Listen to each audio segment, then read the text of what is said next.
Okay, Assalamualaikum warahmatullahi wabarakatuh.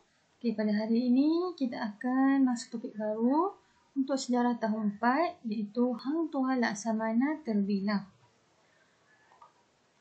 Okay, di akhir pembelajaran, apa yang murid dapat ialah pertama murid dapat mengetahui riwayat hidup Hang Tuah. Seterusnya yang kedua, murid dapat menyatakan peranan Hang Tuah sebagai Laksamana Melaka. Yang terakhir adalah murid dapat menguraikan kualiti diri Hang Tuah sebagai Laksamana Melaka. Kat sini kita nak tengok riwayat hidup Hang Tuah. Seperti yang kita tahu, Hang Tuah ni merupakan pendekar tokoh terbilang pada zaman Kesultanan Melayu Melaka. Kalau dulu masa zaman kecil kita pernah tengok cerita kisah-kisah lama mengenai Hang Tuah. Hari ni kita akan tengok sedikit kisah mengenai riwayat hidup Hang Tuah. Alright.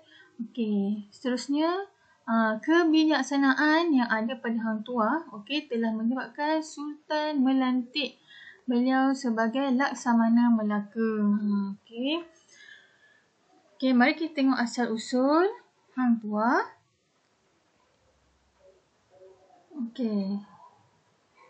Asal-usul Hang Tuah.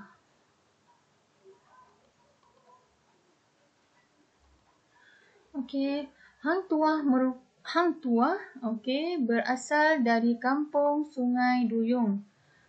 Kampung Sungai Duyung. Hang Tuah tinggal di kampung Sungai Duyung.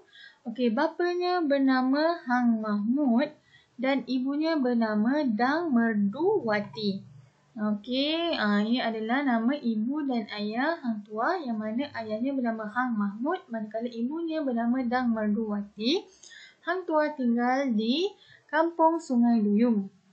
Seterusnya beliau mempunyai sahabat yang sama-sama membesar bersama beliau. Iaitu 4 orang sahabat.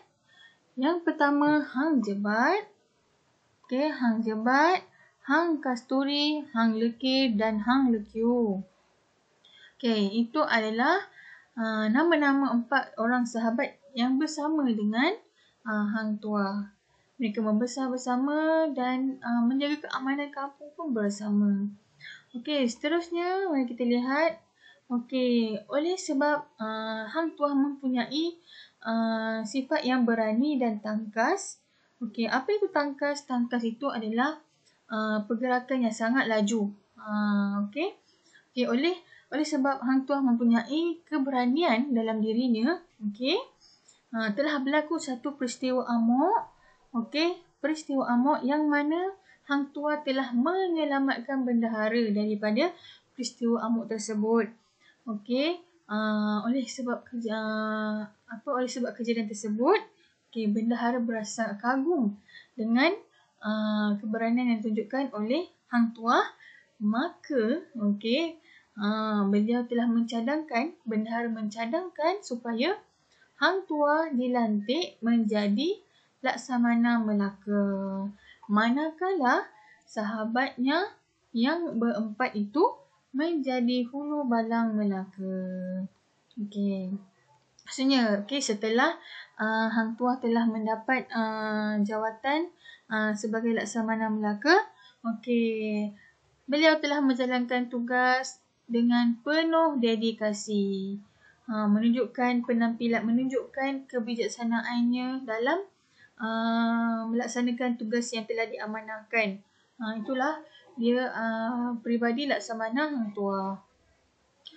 Seterusnya sifat kebijaksanaan yang telah ditunjukkan adalah apabila Hang Tuah ni telah menjadi utusan untuk pergi ke negara China, beliau telah berjaya membuatkan Maharaja menatap mukanya. Ini kerana apa? Kerana Maharaja China tidak akan memberi siapa pun untuk menatap wajahnya ketika berurusan. Tetapi Hang Tuah telah berjaya melihat wajah Maharaja Cina yang tidak boleh ditetap oleh orang lain, tetapi hanya beliau sahaja yang dapat menatap wajah Maharaja Cina itu semasa mengetuai rombongan menghantar utusan Melaka ke negara Cina. Kebijaksanaan yang telah ditunjukkan oleh Hang Tuah ini telah menyebabkan Maharaja berasa kagum, lalu memberi kebenaran untuk, maksudnya dia nak bersemuka dengan Hang Tuah. Nampak tak kebijaksanaan yang telah ditunjukkan oleh Hang Tuah ini. Seterusnya adalah kebijaksanaan yang ditunjukkan untuk Hang Tuah memujuk Tun Teja untuk berkahwin dengan Sultan Melaka. Okey, dengan kebijaksanaan yang ada pada Hang Tuah, okey, maka beliau dapat membawa Tun Teja ke Melaka. Okey, ini adalah sifat dia lah. Seterusnya telah berlaku satu kejadian yang mana Hang Tuah telah difitnah. Okey, difitnah serta dijatuhkan hukuman bunuh oleh Sultan Melaka. Tetapi bendahara berasa Hang Tuah itu tidak bersalah. Maka bendahara telah mengambil satu tindakan yang mana beliau bertindak untuk menyelamatkan Hang Tuah. Okey, lalu menyembunyikan Hang Tuah di tempat yang selamat.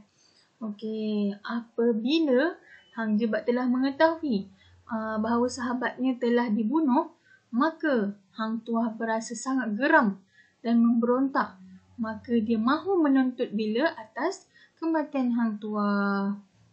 Nampak tak kat sini betapa eratnya hubungan persahabatan antara Hang Tuah dengan Hang Jebat ini. Okey, setelah satu ketika Sultan telah mengetahui bahawa Hang Tuah itu tidak bersalah. Okey, maka Sultan berasa menyesal atas sikapnya dan kesilapan yang telah dilakukan oleh baginda. Seterusnya,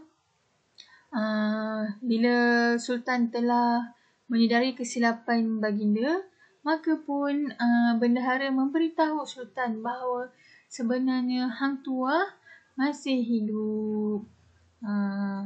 Bila bendahara dapat tahu yang Hang Tuah tu telah baginda Sultan telah menyesal, okey, bendahara pun memberitahu hal sebenar. Okey, maka bertitahlah Sultan, okey, supaya Hang Tuah kembali ke Melaka untuk mengembalikan keamanan di sana. Sebab apa? Pada masa itu Hang Jebat, okey, telah murka dan dia berasa sangat marah, dia memberontak. Dia telah melakukan kekacauan di Melaka sebab dia nak menuntut bela atas kematian sahabatnya. Okey, bila Hang Tuah tahu bahawa sahabatnya memberontak di Melaka, okey, maka Hang Tuah ni apa yang dia buat? Dia telah menunjukkan taat setianya dengan dengan menumpaskan Hang Jebat. Nampak tak?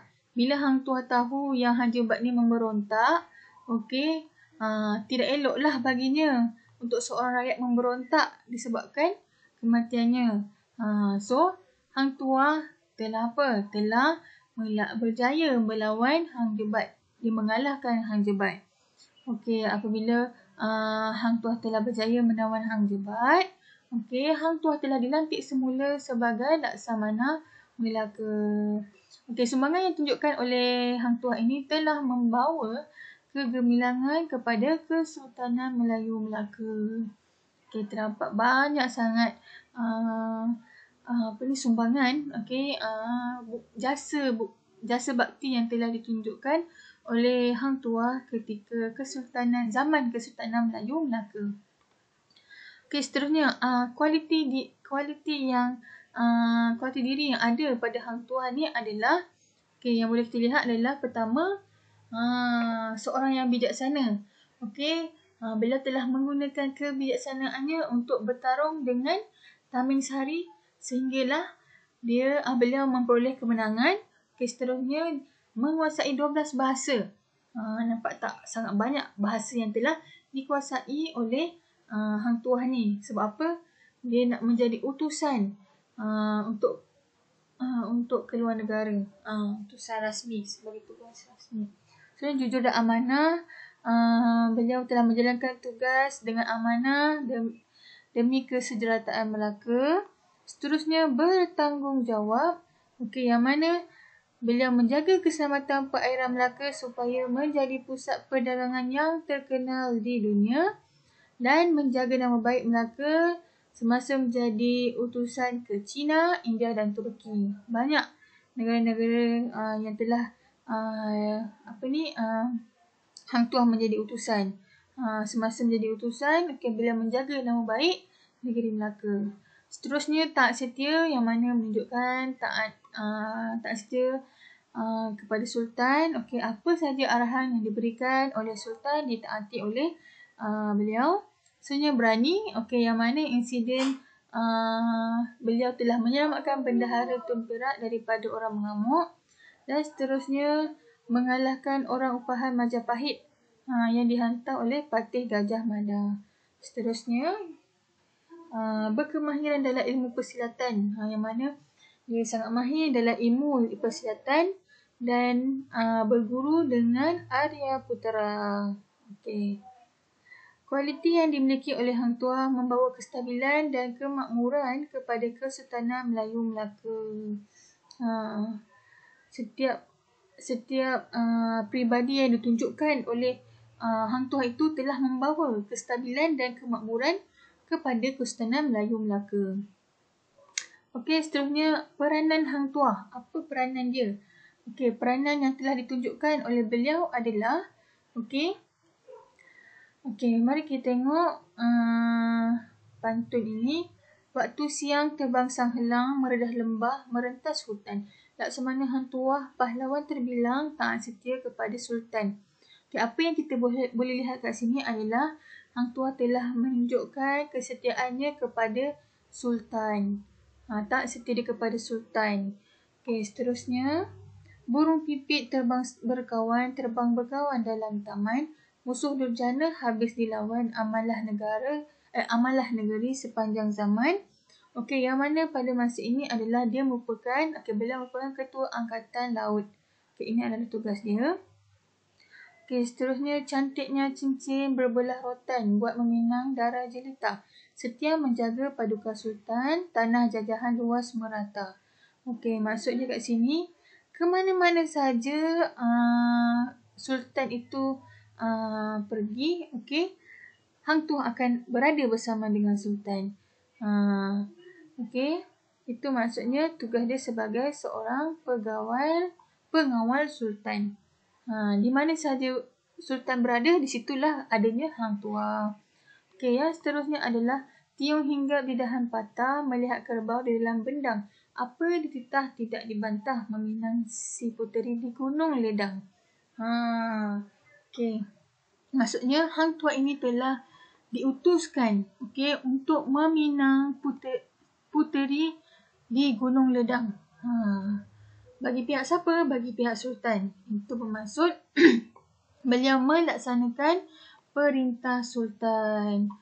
Seterusnya, cili padi digiling lumat, buat memasak ikan haruan. Pedagang asing dijamin selamat, lanun yang ganas sudah ditawan.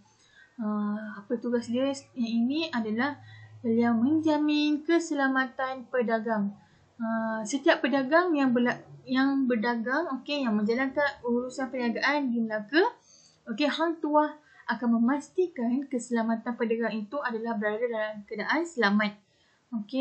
Setiap masalah yang dihadapi oleh pedagang, apabila ada ancaman so Hang Tuah ini akan memastikan pedagang-pedagang yang datang pedagang-pedagang yang datang melakukan urus niaga di Melaka berada dalam keadaan terselamat. Seterusnya, indah berseri bunga di taman, petik sekuntum semat di baju, laut yang luas sudahlah aman, Melaka sejahtera berkembang maju. Maksudnya kat sini adalah laut yang luas sudahlah aman. Maksudnya laut yang luas sudahlah aman tu maksudnya tugas beliau adalah menjaga keamanan perairan. Melaka sejahtera berkembang maju. Bila Melaka dalam keadaan aman, so para pedagang berasa tenteram, rasa selamatlah untuk datang berdagang di Melaka. Itulah tugas Hang Tuah, iaitu menjaga keamanan perairan. Dan seterusnya adalah Tun Teja sudah percaya, disangka tuah yang jatuh cinta. Teja dibawa ke dalam bahtera, rupanya Teja untuk si raja. Okey, peranan Hang Tuah dekat sini adalah membawa Tun Teja ini ke Melaka untuk dikahwinkan dengan Sultan. Itu adalah peranan Hang Tuah. Okey, seterusnya adalah dua pendekar beradu tenaga, pahlawan Melaka, pahlawan Betara. Akhirnya tewas pendekar Jawa, Hang Tuah berjaya mendapat kerisnya. Okey, situasi dekat sini adalah yang tadi saya dah terangkan, yang mana Hang Tuah telah berjaya menumpaskan Tamim Sari. Okey, bila Hang Tuah telah berjaya mengalahkan Tamim Sari, beliau dapat kembali kerisnya yang asal. Okey, seterusnya yang terakhir, Hang Tuah bijak orangnya, dalam diam berfikirlah dia. Akhirnya melihat wajah Maharaja kangkung dimasak, dipotong tiada. Okey, kat sini nak tunjukkan adalah kebijaksanaan yang ditunjukkan oleh Hang Tuah. Okey, akhirnya melihat wajah Maharaja. So, maksudnya semasa dia menyertai rombongan ke China, Maharaja menghadap Hang Tuah ni. Bila Hang Tuah ni menghadap Maharaja Cina, maka dia bersemuka. Beliau bersemuka face to face dengan Maharaja ni. Nampaklah kebijaksanaan yang ditunjukkan oleh Hang Tuah ni menyebabkan Maharaja Cina mahu secara bersemuka dengan Hang Tuah. Okey, kat sini saya dah ringkaskan apa dia peranan-peranan Hang Tuah ni. Dia menunjukkan kesetiaan dia kepada Sultan, merupakan ketua angkatan tentera laut, pegawai laut, seterusnya melaksanakan perintah Sultan, menjamin keselamatan pedagang, menjamin keamanan perairan, menyertai rombongan ke China, kebijaksanaan dalam membawa Tun Teja ke Melaka, keberanian semasa berlawan dengan Tamim Sari. Seterusnya ini adalah tugasan yang perlu kamu semua buat. Tugasan perlulah dibuat dalam buku garis 1. Murid boleh merujuk slide ini untuk rujukan. Tugasan perlulah silap bukan 14 ya. Bukan 14 tetapi